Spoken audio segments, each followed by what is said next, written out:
प्रिय बच्चों, online classes में आपका स्वागत है। आप सभी को गुड मॉर्निंग। आज हम लोग लेसन 4 रासायनिक बल गतिकी में अभिक्रिया की कोड, जिसे आर्डर ऑफ रिएक्शन कहते हैं, इसके बारे में पढ़ेंगे। आर्डर ऑफ रिएक्शन, अभिक्रिया की कोड क्या होती है, इसके बारे में हम लोग पढ़ेंगे। हम कुछ पिछले सवाल पे बात करते हैं।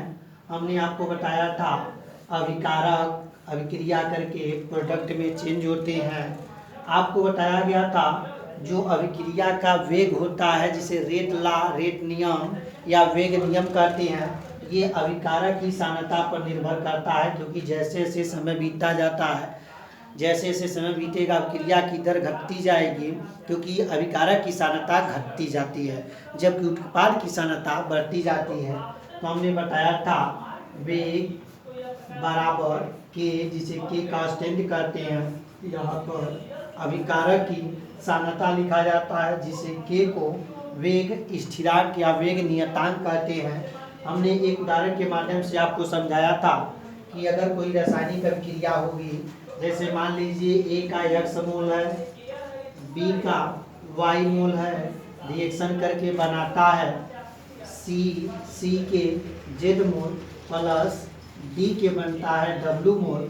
तो हम रेट नियम में लिखे थे वेग नियम बराबर के हो जाएगा अभिकारक की सांद्रता ए है इंटू बी की सांद्रता, और ए पर जो यक्स का गुणांक है, कोफिशिएंट है, ये पावर के रूप में लिखा जाएगा। बी का जो पावर है यहाँ पर वाई के रूप में, यानी वाई लिख दिया जाएगा।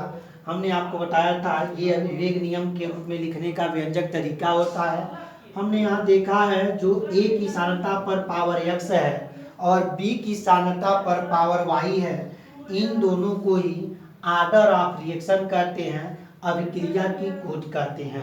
अब कोई आपसे पूछता है अभिक्रिया की कोट क्या किसे कहते हैं?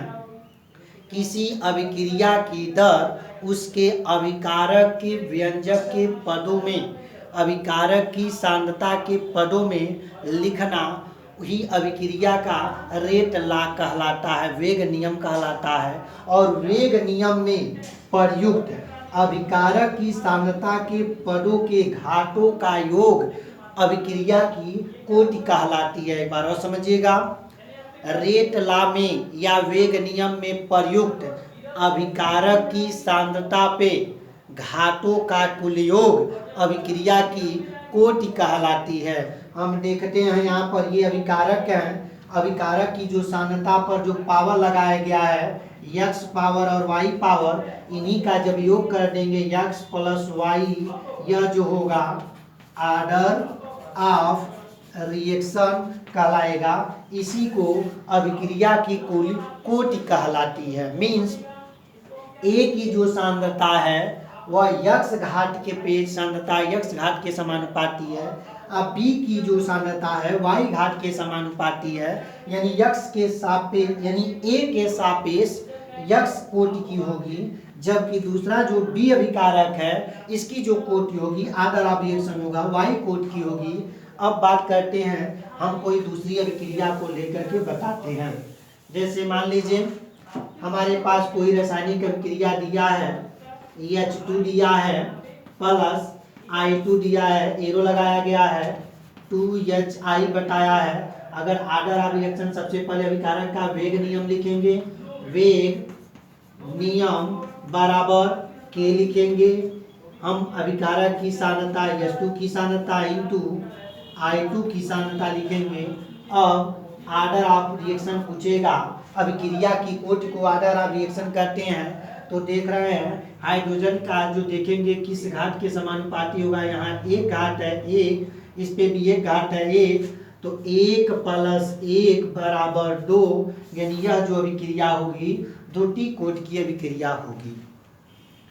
हो सकता है यह जो अभिक्रिया में जो अभिकारक भाग लिया है हाइड्रोजन, इसके 0 घात पे, यानी इसकी कोई सांद्रता में परिवर्तन नहीं करता है, 0 घात पे निर्भर करता है। तो जैसे मान लीजिए अगर यही 0 घात पे निर्भर करता तो हम लिख देते हैं H2 पर पावर 0, तो यहाँ जिस घात पर 0 हो जाता है उसका मान 1 हो जाता है, और यहाँ पर 1 घात है तो यहाँ पर हम लिखेंगे 1 गुणे 1 लिखेंगे, यानी प्रथम कोटि की अभिक्रिया होगी।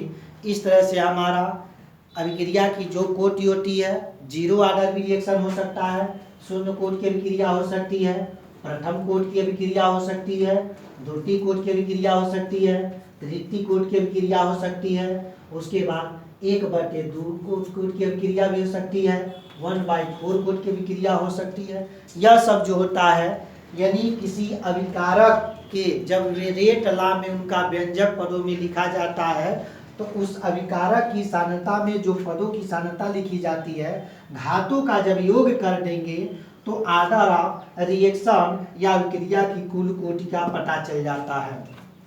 आगे देखेंगे ऑर्डर ऑफ रिएक्शन में, जैसे हमारे पास दिया है एक अभिक्रिया है, ए चेंज हो रहा है बी में, उत्पाद के लिए हम लिखा है R बराबर K इंटू, यहाँ पे दिया है कोई रासायनिक अभिक्रिया A पर पावर 1/2 और B पर पावर दिया है 2। ध्यान दीजिएगा, हम यहाँ पर ये इसको A प्लस B लिख करके प्रोडक्ट बनाते हैं। प्रोडक्ट, अब कोई पूछता है इस अभिक्रिया को देख करके, यहाँ वेग नियम लिख दिया गया है। अब ऑर्डर ऑफ रिएक्शन यानी अभिक्रिया की कोटि पूछेगा तो हम लिखते हैं ऑर्डर ऑफ रिएक्शन से, यहाँ पे देखेंगे ए के सापेक्ष अभिक्रिया की जो कोटि है हाफ है, बी के सापेक्ष अभिक्रिया की जो कोटि है 2 है, तो हम दोनों को योग कर देंगे, तो दोनों का योग करने के बाद से अभिक्रिया की कुल कोटि का पता चल जाएगा। तो 1/2 प्लस 2, आगे लिखेंगे ऑर्डर ऑफ रिएक्शन में 1/2 प्लस 2/1, आगे इसको हल करेंगे 2 हो जाएगा।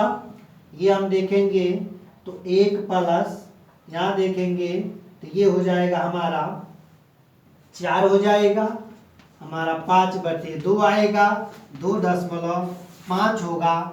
इस तरह से इस अभिक्रिया की जो रेट लॉ लिखा है, इस अभिक्रिया की कुल कोटि हमारा 2.5 या 5/2 कोटि की होगी। इस तरह से हमारा अभिक्रिया की कोटि शून्य कोटि की भी हो सकती है, फर्स्ट ऑर्डर रिएक्शन हो सकता है, सेकेंड ऑर्डर रिएक्शन हो सकता है, थर्ड ऑर्डर रिएक्शन हो सकता है, 0 ऑर्डर रिएक्शन हो सकता है, या फ्रैक्शन में भी हो सकता है 5/2, या दशमों में भी हो सकता है 2.5। अब आगे देखते हैं, इसमें दिया हुआ है कि अभिक्रिया की कोटि एक प्रायोगिक मान है। कोई समीकरण दिया होगा तो आप उसे देख करके ये नहीं बता सकते हैं कि वह जो अभिक्रिया होगी प्रथम कोटि की है कि द्वितीय कोटि की है या तृतीय कोटि की है। ये जब प्रयोग किया जाता है तब पता चलता है कि कोई रासायनिक अभिक्रिया किस कोटि की दिखाई देती है। जैसे मान लीजिए हमारे पास R है, K है, यहाँ पे जो रिएक्टेंट की सांद्रता लिया जाता है, अब हमारा ये बताएगा, जैसे मान लीजिए अगर ये जो अभिकारक है इसकी एक घात के सांद्रता पे निर्भर करता है तो फर्स्ट कोटि की अभिक्रिया कहलाएगी। शून्य घात पर निर्भर करता है, शून्य घात का मतलब ये हुआ कि अभिकारक की जो सांद्रता है वह उस पे अभिकारक पर निर्भर न करके ताप दाब या सांद्रता पर निर्भर करता है, तो वह जो होगा उसकी जो कोटि होगी शून्य कोटि की अभिक्रिया कहलाएगी। द्वितीय कोटि की भी अभिक्रिया हो सकती है, तृतीय कोटि की भी अभिक्रिया हो सकती है।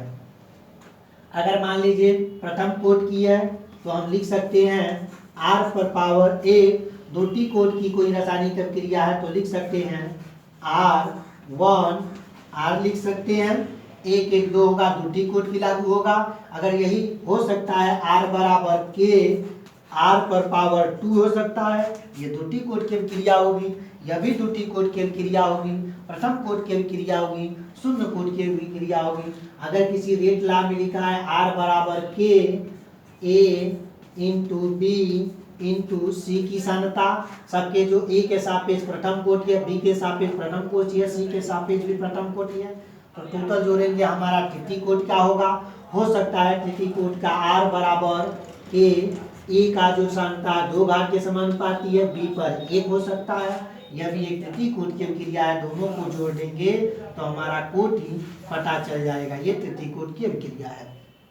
दूसरी चीज हमने बताया है, ये भिन्नात्मक भी हो सकते हैं, शून्य भी हो सकता है, तृतीय भी हो सकता है। कोटि जो होता है किसी भी रासायनिक अभिक्रिया में, सबसे पहले हम देखते हैं जो रासायनिक समीकरण दिया है कितने पदों में दिया है। अगर ये सरल पदों में है, सरल पद या प्राथमिक पद, उस अभिक्रिया पद को कहते हैं जो एक ही पदों में संपन्न होती है। जैसे हमने ए बी के साथ रिएक्शन करा के सी बनाया तो एक ही पद में पूरा हो गया। तो यह जो होगा एलिमेंट, ये जो होता है प्रथम कोट की, या प्रथम कोट का मतलब प्राथमिक अभिक्रिया होती है। यह जो होती है एलिमेंट्री रिएक्शन कहलाता है। अगर बहुत सी रासायनिक अभिक्रिया होती है, एक से अनेक पदों में पूरा होती है, तो देखा जाता है कौन सी रासायनिक समीकरण वह मंड पद पे निर्भर करता है। याद रखिएगा, अभिक्रिया की जो कोटि होती है मंड पद पर ही निर्भर करती है। जो रासायनिक अभिक्रिया स्लो रेट से होता है, स्लो गति से होता है, धीमी गति से होता है, अभिक्रिया की कोटि उसी पर निर्भर करती है। आगे देखेंगे, हम देखेंगे आने वाले पे कभी कभी होता क्या है। आगे देखिएगा, जैसे हमारे पास दिया है N1 का 1 मोल N2 के 2 मोल रिएक्शन करके प्रोडक्ट बनाते हैं। अगर हम यहाँ पे रेट लॉ में लिखेंगे तो यहाँ पर R बराबर लिख सकते हैं A इंटू बी। अब यहाँ पर ये जो होगा, अगर यह रासायनिक अभिक्रिया A के सापेक्ष N1 घात के समानुपाती होता है, N की सांद्रता के समानुपाती होता है तो N1 लगाएंगे। अगर B के सापेक्ष N2 होता है तो यहाँ पर ये लगा सकते हैं। अगर पूछेगा, हो सकता है x पावर और यहाँ y दिया हो, तो हम जानते हैं x प्लस y को कर देंगे तो ऑर्डर ऑफ रिएक्शन पता चल जाता है। ये हो गया ऑर्डर ऑफ रिएक्शन। अब ये देखना पड़ता है आपको कि हो सकता है कि वह रासायनिक अभिक्रिया x बराबर N1 के बराबर हो भी सकती है या x non is equal to N1। ध्यान दीजिएगा, किसी रासायनिक अभिक्रिया में उस अभिकारक के सापेक्ष लिखा गया रसमिति गुणांक या जो रस गुणांक होता है जिसे कोफिशिएंट कहते हैं, कभी कभी इसके बराबर भी हो सकता है, कभी कभी इसके बराबर नहीं भी हो सकता है। बात करते हैं y बराबर, y N2 के बराबर भी हो सकता है और कभी कभी N2 के बराबर भी नहीं हो सकता है। अगर बराबर होगा तो हम लिख सकते हैं N1 प्लस N2, यह हो जाएगा ऑर्डर ऑफ रिएक्शन।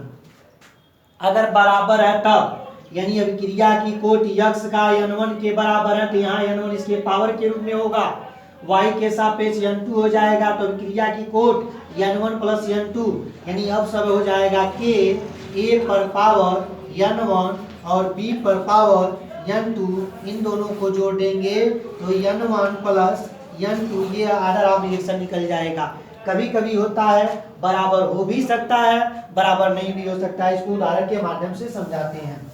यह एक प्रायोगिक मान है, प्रयोग आप करेंगे, लैब में होगा, चेक होगा, तब आपको क्लियर होगा। जैसे दिया है 2A प्लस 3B रिएक्शन करके प्रोडक्ट बनाया है। अब आप इसके लिखेंगे R बराबर K, अब A इंटू B की सांद्रता। अब यहाँ पर x लगाते हैं, y लगाते हैं। अब ये डिपेंड करता है कि अगर यह रासायनिक अभिक्रिया हो रही है, उत्पाद बन रहा है, अगर A की जो सांद्रता है 2t घात पर निर्भर करती है, B की जो सांद्रता है इस B के सापेक्ष t घात के निर्भर करता है। अगर इस पे निर्भर करेगा तो हम लिख सकते हैं K बराबर A पर पावर 2 और B पर पावर 3, तो हम जोड़ देंगे 3 2 5, ये प्रथम 5 कोट की अभिक्रिया होगी। अगर A की सांद्रता 2 घात के निर्भर नहीं करता है, B की सांद्रता 3 घात पे निर्भर नहीं करता है, तो ये हो जाएगा नॉट इज इक्वल टू, यानी हम लिख सकते हैं A और B। अगर A की सांद्रता 1 घात पे निर्भर करता है तो 1 हो जाएगा, B की सांद्रता 2 घात पे निर्भर करता है तो 2 हो जाएगा, यहाँ पर 3 हो सकता है। कहने का तात्पर्य ये है कि किसी दी हुई रासायनिक अभिक्रिया में उसके कोफिशिएंट को देख करके हम ये नहीं बता सकते हैं कि उस अभिक्रिया की कोट यही होगा। इसको जब आप चेक करेंगे, प्रयोग करेंगे, तब आप बता सकते हैं। ये नहीं बता सकते हैं 3 2 5 अभिक्रिया की कोट 5 होगी। हो सकता है इसके सापेक्ष प्रथम घात की निर्भर करता हो सकता है जीरो घात पे निर्भर करता हो, ये भी हो सकता है। इसको खास ध्यान रखेंगे। आगे हम देखते हैं, आगे दिया हुआ है अभिक्रिया की कोट का कोई मात्रक नहीं होता है। अभिक्रिया की कोट जो होती है हमने आपको बताया है, दशमलव में भी हो सकता है, भिन्नात्मक में भी हो सकता है, शून्य भी हो सकता है, प्रथम भी हो सकता है, द्वितीय भी हो सकता है, तृतीय भी हो सकता है। आगे देखेंगे, हमने आपको बताया है कि अगर कोई रासायनिक अभिक्रिया है एक से अनेक पदों में होता है, तो सबसे पहले देखेंगे कौन सी रासायनिक अभिक्रिया स्लो गति से हो रही है। जो रासायनिक अभिक्रिया स्लो गति से हो रही है वही बताती है ऑर्डर ऑफ रिएक्शन, अभिक्रिया की कोटि बताती है। जितनी फास्ट रिएक्शन होंगी वह नहीं बता पाएगी अभिक्रिया की कोटि क्या होती है। यानी कहने का तात्पर्य यह है कि अभिक्रिया की कोटि निर्भर करती है कौन सा रासायनिक अभिक्रिया स्लो गति से हो रहा है। जो रासायनिक अभिक्रिया स्लो दर से होगा, धीमी गति से होगा, अभिक्रिया की कोटि उन्हीं पर निर्भर करती है। अब बात करते हैं अभिक्रिया की कोट का निर्धारण कैसे करेंगे। जैसे हमारे पास दिया है A2 प्लस B2 दिया है, एरो लगाया है, दिया है 2AB। अब इसमें दिया है क्रिया की कई पदों में संपन्न होती है। पहला जो पद दिया है हम लिख सकते हैं A2 प्लस B, लिख सकते हैं A2B। दूसरा जो रासायनिक अभिक्रिया दिया है B दिया है, यह एक रिवर्सिबल एरो लगाया गया है तो बनाता है 2B। तीसरी जो दिया रासायनिक अभिक्रिया दिया है ये दिया है A2B प्लस B, एरो लगाया है और लिखा है 2AB। इसको देख करके बताना है कि कौन ये अभिक्रिया की कोटि बतानी है, कौन सी अभिक्रिया की कोटि है। समीकरण ये हमारा अभिक्रिया दिया है, ये 3 पदों में, ध्यान रखिएगा यह जो उत्पाद बन रहा है एक पदों में न होकर के 3 पदों में संपन्न होता है तो कैसे बनता है हम देखेंगे। यह जो दिया है लिखा है मंद वेग, आगे जो दूसरा दिया है लिखा है तीव्र वेग लिखा है। अब देखेंगे उपरोक्त अभिक्रिया का जो हमने आपको बताया अभिक्रिया की कोटि जो होती है, जो रासायनिक अभिक्रिया सबसे स्लो गति से होती है, स्लो स्पीड से होती है, धीमी स्पीड से होती है, धीरे होती है, उसी पे अभिक्रिया की कोटि निर्भर करती है। यह जो अभिक्रिया है प्रथम, यानी देख रहे हैं जो प्रथम जो समीकरण दिया हुआ है यही मंद गति से हो रहा है तो हम इसको लिख सकते हैं। हम आगे लिखेंगे A2 प्लस B, एरो लगाएंगे A2B। हम R रेट ला लिख सकते हैं K A2 और यहाँ पर लिख सकते हैं B। हम यहाँ पर देखेंगे जो रासायनिक ये हो गया समीकरण 1, परंतु यहाँ पे दिया है एक में A2 और B2 से न होकर के दूसरी अभिक्रिया द्वितीय पद में संपन्न होती है। हम यहाँ पे द्वितीय कोट की देखेंगे, ये हमारा हो गया। हम यहाँ पे लिखेंगे दूसरी से B2 रिवर्सिबल एरो 2B।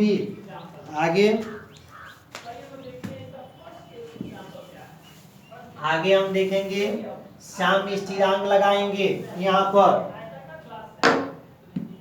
तो ध्यान दीजिएगा हमने आपको बताया था सबसे पहले साम्य स्थिरांक कैसे दिखाते हैं, आपने कक्षा 11 में पढ़ा होगा। यहाँ पर 2 मोल है तो हम B लिख देंगे बटे उत्पाद की सांद्रता को लिखने के बाद अभिकारक की सांद्रता लिखा जाता है। उत्पाद के साथ जो कोफिशिएंट लगा है 2 है तो ये पावर के रूप में हो जाएगा।